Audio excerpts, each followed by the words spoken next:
Welcome to Email After Hours by SenderScore, powered by Validity.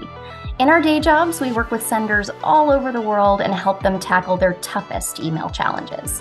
But once we're off the clock, we get together to share our experiences and discuss what's keeping us and most other senders up at night. It's all part of our mission to answer the single most important question for email senders.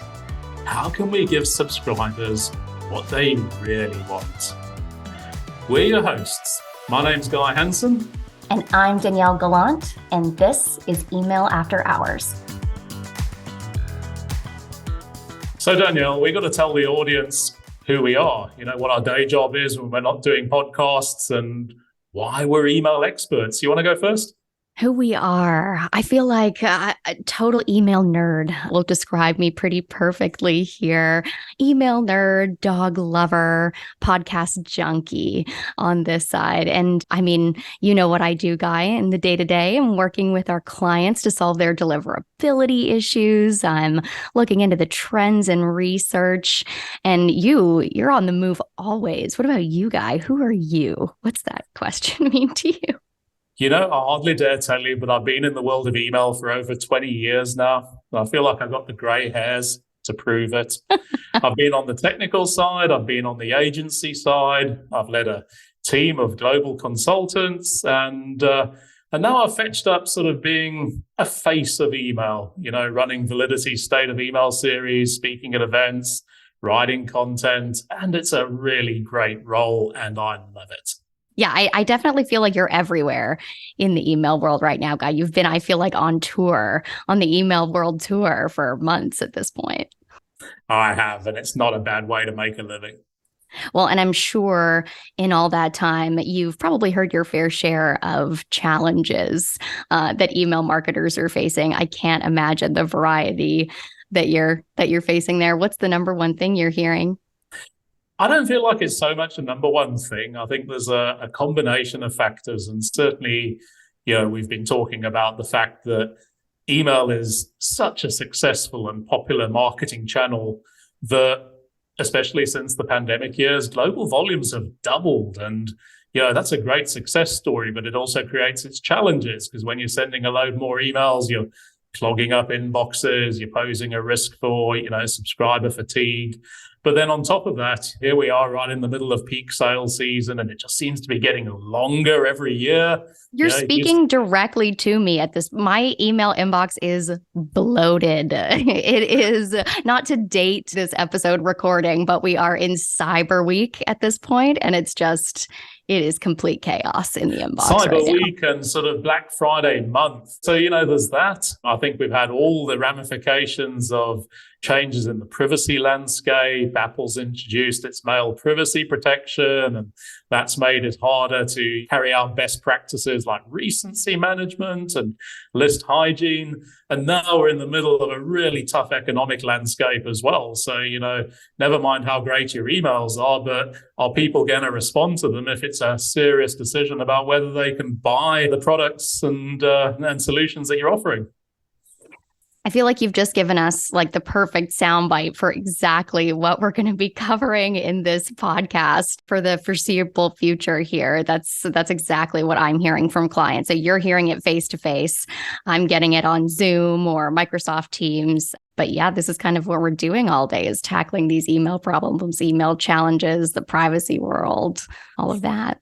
100%, and I'm talking about the causes, but I think you're also seeing the impacts, because all the mailbox providers and the filtering companies are upping their game, aren't they? Yeah, they're especially right now.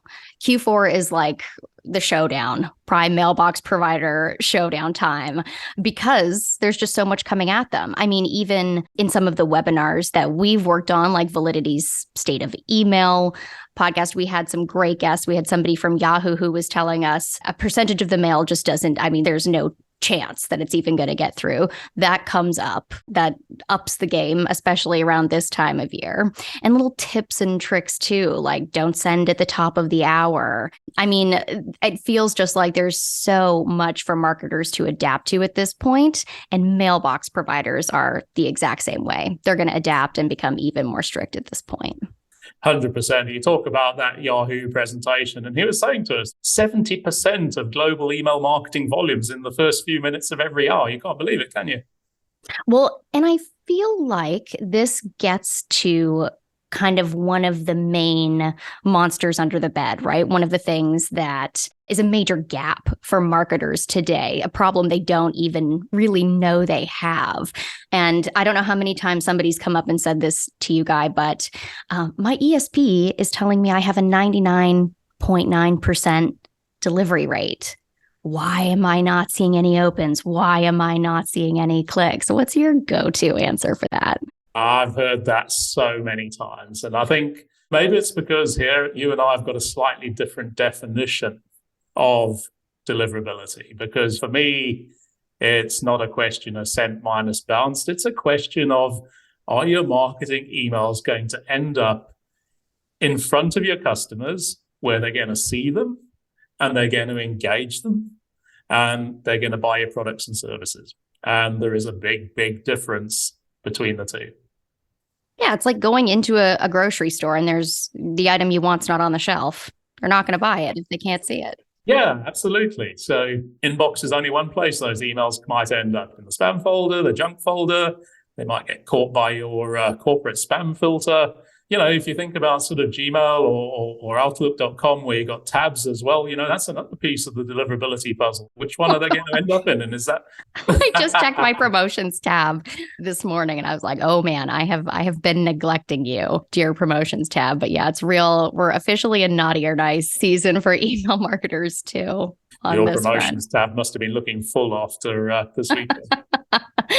Because I mean, neither of us are Americans here, but it was like the equivalent of a Thanksgiving, like Super Bowl situation in my promotions folder at this point. But yeah, you're totally right. Delivery is making it through the gateway, actually making sure the mailbox provider receives, accept the mail. And then for us, that definition, deliverability, is whether or not it gets in the inbox, whether or not subscribers can actually engage with the message. Absolutely. And that's why you'll hear us talk about inbox placement rates. That's our deliverability currency.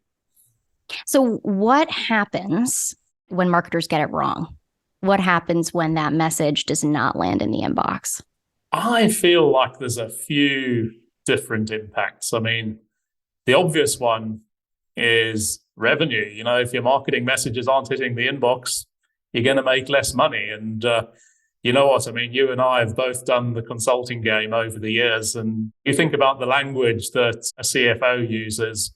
He's not going to challenge his team, or she's not going to challenge her team and say, have we got a deliverability problem? It's, why is our revenue from email channel down? So that's a fairly fundamental issue, isn't it?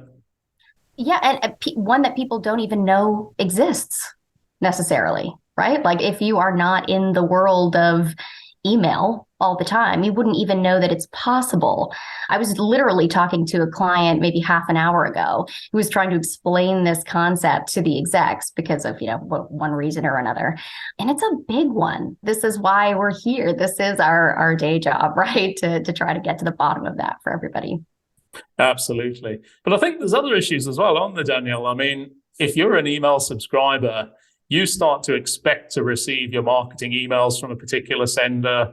There's going to be a certain cadence. There's going to be a certain frequency to them. And if suddenly there's a gap because the deliverability is tanking, it starts to create trust issues, doesn't it? It's like, hey, why have I stopped receiving that email? It starts to create trust issues. It starts to create gaps where your competitors are going to get through.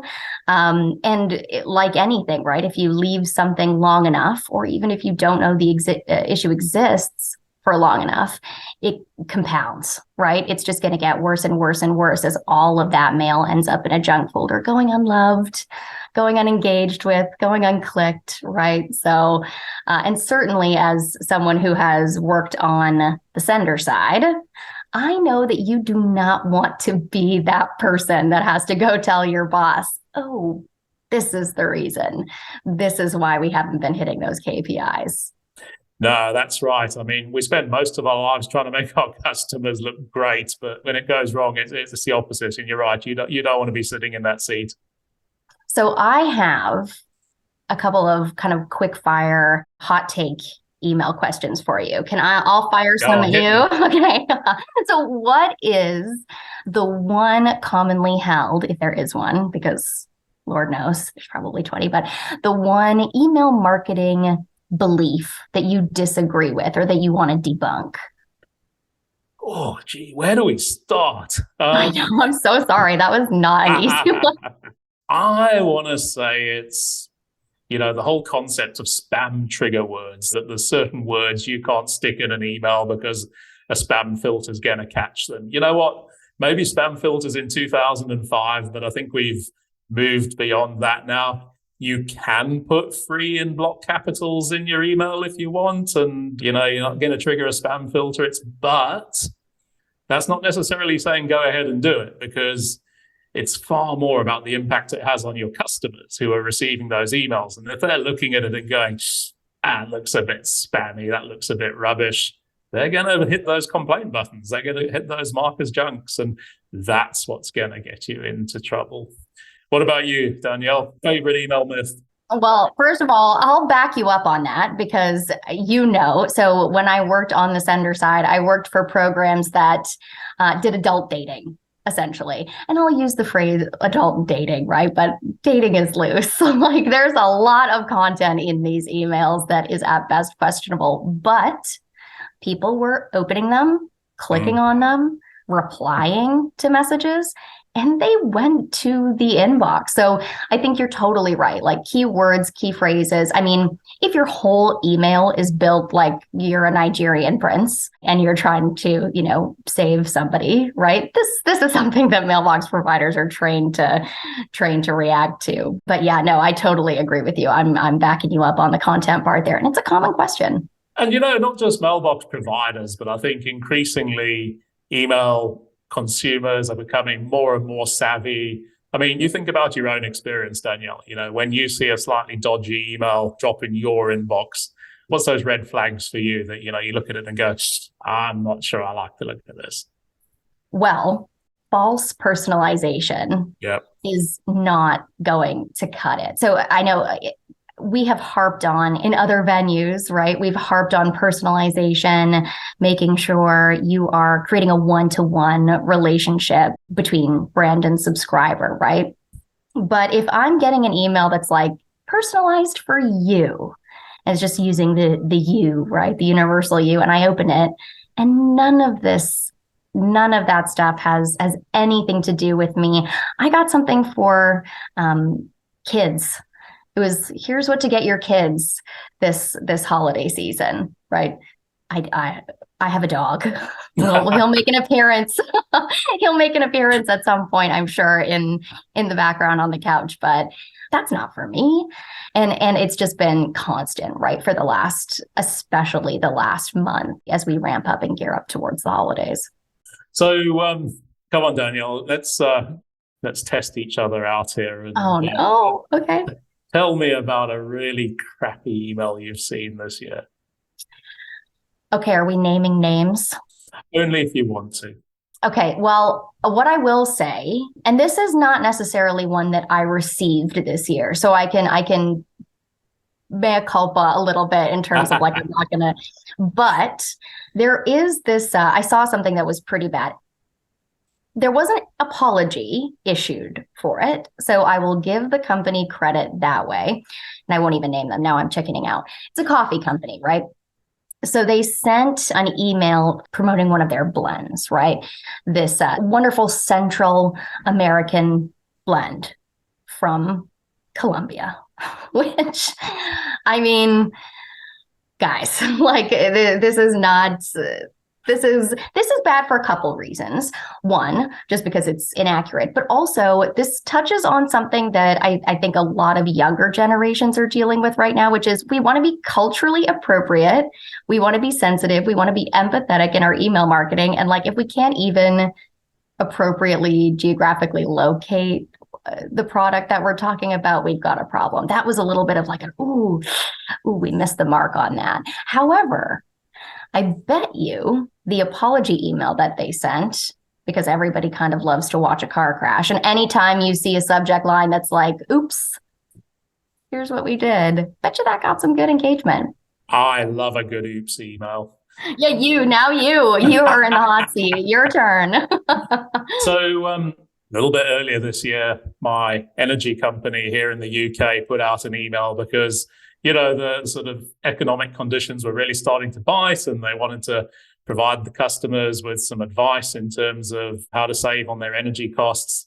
But they tried to turn it into a bit of a joke, and they were offering advice like, hey, have a nice bowl of hot porridge in the morning and do some star jumps and, cuddle one of your pets. And it actually ended up in them getting into a lot of trouble because it's a serious topic, especially elderly people. If they can't afford their heating, they are going to die in their homes. I was going to say, that's not funny. It was pretty tone deaf and same kind of thing. They needed to get out an apology and say, hey, sorry, we misread that one pretty promptly, which they did. Well, and I think that's a big deal right now anyway, because the thing about deliverability is it all ties in together, right? The response you get from subscribers goes into the engagement you get, goes into your inbox placement and the way that mailbox providers perceive you. So things that we think we're doing right, yeah, maybe our reputation's great, but mistakes like that, even for the healthiest senders, can have major ramifications. And it's a mistake you don't want to make around this time of year. Absolutely. And, consumers are becoming more demanding. Their expectations are higher. For them,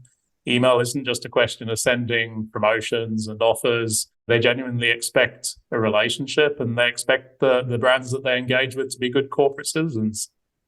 I feel like this is a perfect introductory episode. We could have gone on, and we will go on, 10,000 of these tangents and hot takes over the course of the podcast. So I just wanted to say I am so excited about this guy. We're going to get into all of the email nitty gritty. This has just been awesome. We're going to have so many good conversations. I can't wait for the next one already. I can't wait. Well, everybody, remember to check the show notes. Keep coming back to Email After Hours, and we cannot wait to talk to you again soon. Thanks. See you next time. Be sure to tune in next time and hit subscribe so you don't miss any future episodes. To all you sleepless senders out there, thank you for joining us after hours, and see you next time.